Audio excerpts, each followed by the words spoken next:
చిట్టి చిలకమ్మ అమ్మ కొట్టిందా?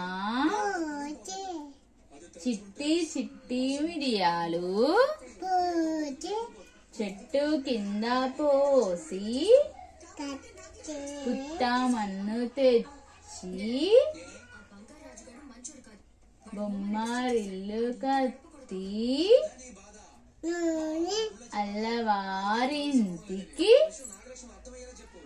చల్లకు పోతే అల్లవారి కుక్క